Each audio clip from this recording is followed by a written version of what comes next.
Season का सत्य क्या है? सत्य क्या है?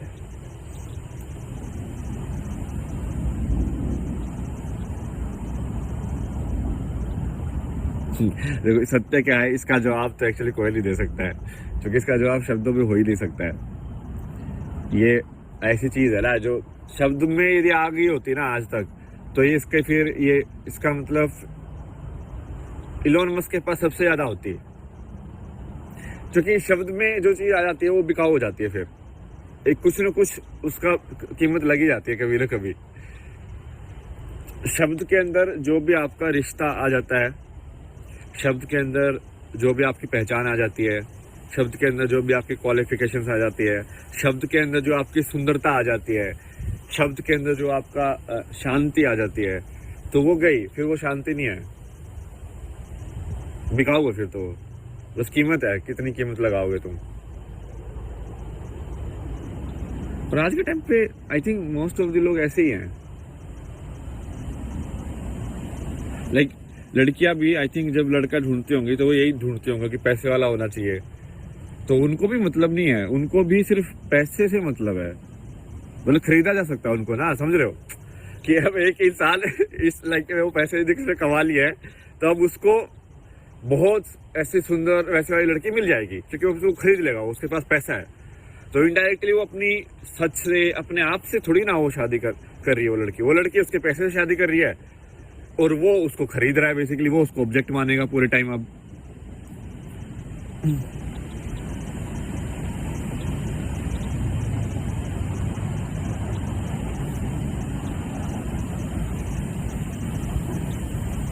तो पूरा सोच ही बदल गया ना। मतलब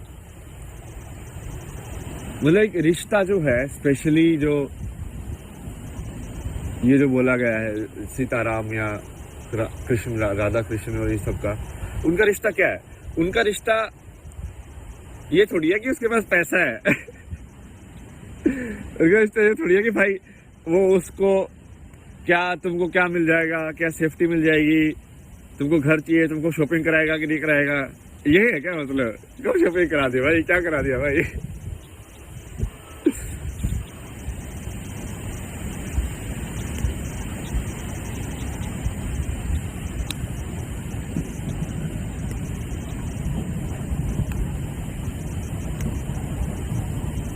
या फिर तुम्हारी इच्छाओं को पकड़ ले वो कि तुम, हाँ भाई, जैसे दूसरों का होता है ना कि कोई एनआरआई है तो उसको भाई अलग उससे वो मिलता है प्रेफरेंस, क्योंकि बहुत सारी लड़कियों को आना होता है यहाँ पे, या लड़कों को आना होता है, एक ही बात है। सो मान लो एनआरआई लड़की है तो मान लो लड़कों को आना होगा, तो वो लड़का भी अलग सही है भाई, बाहर देश में तो जाएंगे।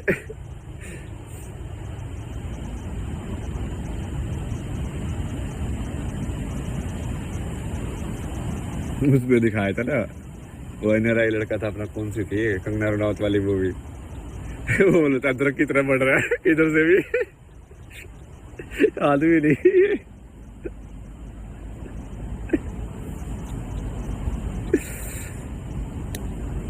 चलो सीरियस बातें करते हैं। आज आपको थोड़ा कुछ सिखाना है।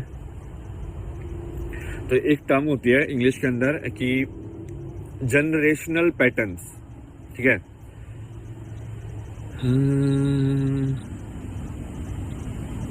इसका नाम है, एक वीडियो भी थी मैं इसको, वो सही, बिल्कुल सही दिखाती है इसको।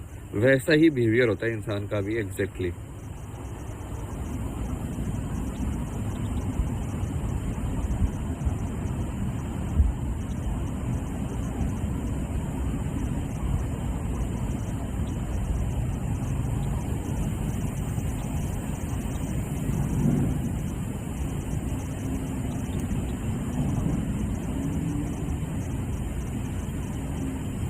तो ना पहले ये देखो, ये वाला, ठीक है? तो ये क्या है, एक एक्सपेरिमेंट है जिसमें उन्होंने क्या किया कि उन्होंने जो फ्लाइज थी उनको एक डब्बे में बंद कर दिया यहाँ पे, ठीक है? डब्बे में बंद कर दिया तो वो डब्बे के अंदर उड़ती रही, ठीक है? उड़ती रही। थोड़े टाइम के बाद क्या किया उन्होंने, इसके ढक्कन को हटा दिया, ठीक है?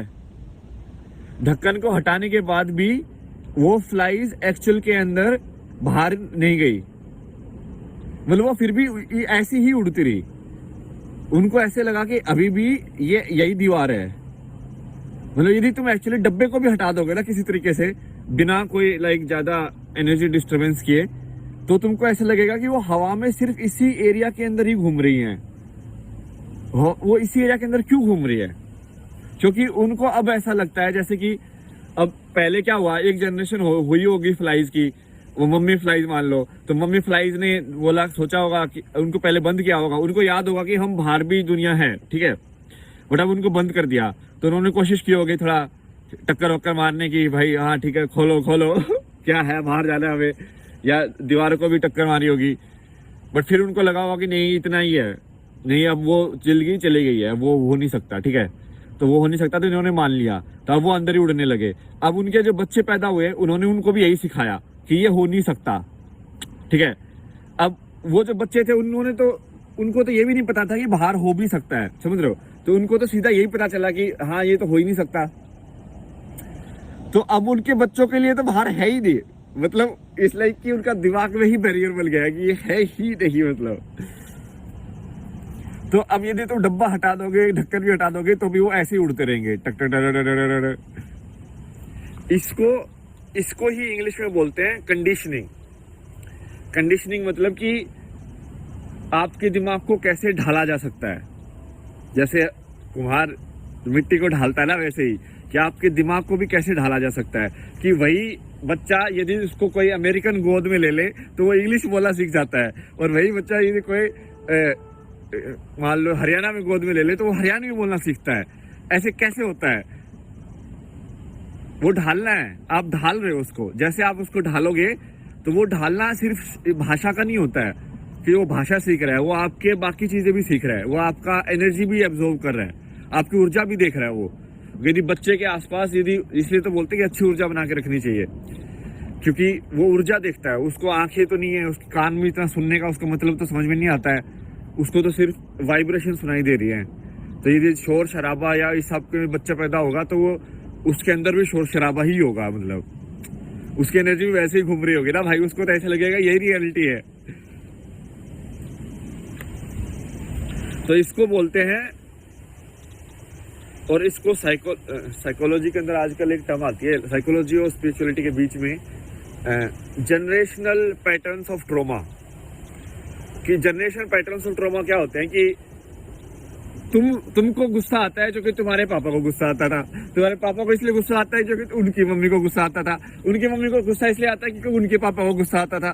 तो बेसिकली ये ट्रांसफर हो रहा है हर जनरेशन में गुस्सा। या ऐसे ही प्यार भी ट्रांसफर होगा कि जैसे ये तो देखा भी जा सकता है ना, तुम देखो ये पूरा जो जिनको एशियन कंट्रीज बोलते हैं, वैसे ये तो एशियन, अपन भी एशियन ही है, इंडिया भी, पता नहीं इंडिया को क्यों नहीं काउंट करते भाई, या तो इंडिया नहीं चाहता होगा, क्या पता, जो भी है। तो जैसे ये जो कंट्रीज है, कोरियन, जापानीज, यहाँ के लोग अभी भी बहुत ज्यादा पीसफुल है यार। मतलब तुम उनका रहन सहन देखना, मतलब एक छोटे से कमरे के अंदर एक बेड को ऐसे नीट एंड क्लीन इतना अच्छे से लगाएंगे, सारा सवाल भी ऐसे होगा। तुम देख नहीं रहे हो क्या उनके अंदर एक वो बुद्ध का अभी भी वो है, एक चीज, एक वाइब्रेशन है उनके अंदर, वो चलने का उनका स्टाइल बिल्कुल आराम आराम से। क्योंकि जब किसी कल्चर पे वो चीज पेनिट्रेट कर जाती है ना तो वो रह जाती है। जैसे इंडिया के अंदर ये सब वाइब्रेशन जो है ना पुराने, उनकी हैं अभी भी, शिव की, कृष्ण की वाइब्रेशन देखो अभी भी है, बहुत ज्यादा है कृष्ण की वाइब्रेशन। मतलब लोगों ने बहुत उल्लू बनाया, पैसे कमाने की कोशिश भी की है कृष्ण का नाम लेके, बट उसका सही में वाइब्रेशन, मतलब कि उसका कैरेक्टर जैसे बुद्ध का है, वो बुद्ध का कैरेक्टर ही तो है कि वो आराम से रहना है, ऐसे लाइक जैसे तुम इनका मेडिटेशन की वीडियो देखता हो तो कितना आराम से बोलते हैं ये लोग, ऐसे बोलते हैं, हम आपके लिए बोलेंगे क्योंकि मैं बोल रहा हूँ।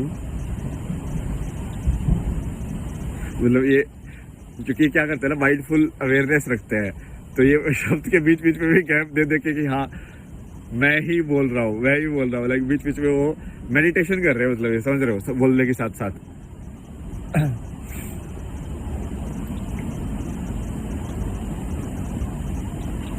इवन जैसे आप देखोगे ना कि जापान की एनिमे वगैरह या इनकी जो मूवीज भी हैं, स्टूडियो गिबली की जो मूवीज हैं या इस टाइप की, उसमें एक जादू वाला एलिमेंट है, अभी भी एक अच्छाई वाला एलिमेंट है, जो कि वैसी मूवी तुम कोई और दूसरा बना नहीं सकता। इतनी वार्म मतलब मूवी, इनकी मूवी में यही खासियत है ना कि वो मतलब दिल को पूरा ऐसे वार्म कर देते हैं कि लाइक विलेन ज्यादा नहीं होते उनकी मूवीज में ना, मतलब इट्स लाइक आर्बिट कुछ बोल रहा होता है लेकिन बिना विलेन के भी कहानी खेली जा सकती है। ये आज के टाइम में क्या होगा ना, ड्युअलिटी के मॉडल में कि भाई तुमको अब बुरे इंसान चाहिए अच्छाई दिखाने के लिए, तो वो बुरे इंसान जानबूझ के बुरे बन रहे हैं लोग, मतलब नहीं चाहिए भाई, बुरों की कोई जरूरत नहीं है अच्छाई के लिए। तो ये मेन चीज तो यही थी, और इसके ऊपर और भी मैं एग्जांपल देता हूँ। पहले तो मैंने आपको बताया कि कंडीशनिंग कैसे होती है, ठीक है, ये तो आप समझ गए होंगे, उदाहरण दे दिए मैंने, 3-4 उदाहरण दे दिए हैं, और ये एक्सपेरिमेंट की वीडियो भी है, मेरे को इंस्टाग्राम पे दिखा था, मुझे लगा ये तो परफेक्ट एक्सपेरिमेंट है भाई। इंसान एक्चुअली में यही होता है, इंसान बस ये स्पेस की टर्म्स में हुआ इनका कि वो बाहर उड़ नहीं सकते, बट एक्चुअली में वो बाहर उड़ नहीं सकते, ये तो उनके दिमाग में बना है ना। तो सही यही चीज होती है जब आपको किसी चीज का ज्यादा रिएक्शन हो रहा होता है, समझ रहे हो, कि कोई चीज आपके दिमाग से बाहर क्यों नहीं निकलती है, कोई थॉट या कोई विचार आपके दिमाग में अटक कैसे जाता है कि तुम आप सोचना नहीं चाहते बट फिर भी नहीं सोच पा रहे हो उसको, नींद भी नहीं आ रही आपको उसके चक्कर में, आप सोचे ही जा रहे हो, सोचे ही जा रहे हो, सोचे ही जा रहे हो, सोचे ही जा रहे हो, क्या क्यों नहीं रुक रहा वो विचार आपका, क्यों कंट्रोल में नहीं है वो इसकी वजह से ही है, क्योंकि आप ये इनविजिबल बाउंड्री बना लिया आपने ना कि आप उसके बाहर तो उड़ ही नहीं सकते हो, तो वही होगा।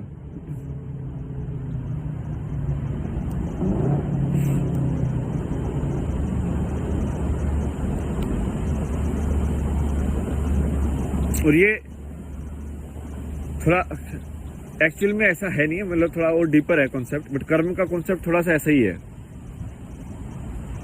कर्म का कॉन्सेप्ट है कि बेसिकली जैसे इनके जो फ्लाइज के बच्चे पैदा हुए, अब उनको वो उतनी ही नॉलेज मिली कि इसके बाहर नहीं जा सकते।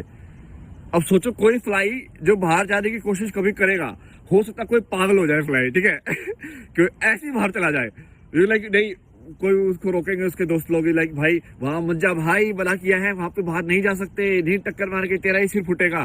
वो बोला कि नहीं मेरे को फर्क नहीं पड़ता, और वो कोशिश कर लेता है, ठीक है। इनमें से एक मक्खी कोशिश कर लेती है कि भाई मैं तुक्का मार के देख लेता हूँ, और क्या पता वो बाहर चला जाए, तो दूसरे वाले क्या सोचेंगे, वो भैंस की टांगे तो गायब हो गया मतलब तुम फ्लाइज के पर्सपेक्टिव से देखो, ऐसे ही ना जिंदगी को यदि दूसरे के पर्सपेक्टिव से देखना सीखोगे ना, तब आपके अंदर ह्यूमिलिटी भी आएगी और समझ भी आएगी। जैसे कल है ना, मैं एक वो बड़ा सा कुत्ता था ना जो एक वीडियो में भी आया था, लाइक जो पहाड़ी कुत्ता होता है ना, अपने पहाड़ों में भी होता है, बहुत बड़ा सा, लाइक घना इतना मोटा फर होता है उसका, वो काला।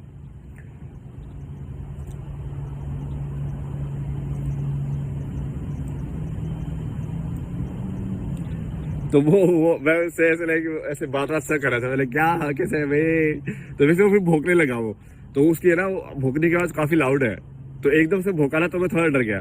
तो फिर वो जो उनकी थी वो बोल रही थी कि नहीं, मतलब वैसे मुझे पता था कि वो कुछ करेगा नहीं, क्योंकि ऑब्वियसली वो दोस्ती है, वो तो पास ही बैठा रहता है।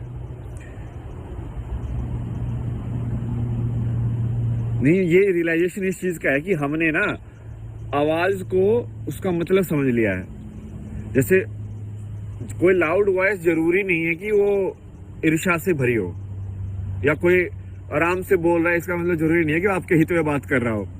भाई मैनिपुलेटर बहुत है दुनिया में, ठीक है, मैं आराम से भी बोल सकता हूँ ऐसे आपके सामने अभी, हाँ बच्चा आपके लिए सब सुख होगा, भला होगा, ऐसे ही है दुनिया में, तो तुमको सुला दो बेसिकली आराम से। नाटक भी हो सकते हैं। तो अब कुत्ते की आवाज ही भौंकना है, समझ रहे हो, ये जो मैं कर रहा हूँ मैं भी भौंक ही रहा हूँ। और वो उस बंदी ने ना बहुत सही बात बोली यार, मेरे तो दिमाग में अटक गई। वो बोली कि इस कुत्ते को हम जो बात कर रहे हैं वो भी ऐसी लग रहा हो कि हम भौंक रहे हैं। बोले कि हाँ ये तो बिल्कुल सही है यार, जैसे हमको लग रहा है कि वो भौंक रहा है, वैसे उसको भी लग रहा होगा कि हम भौंक रहे हैं।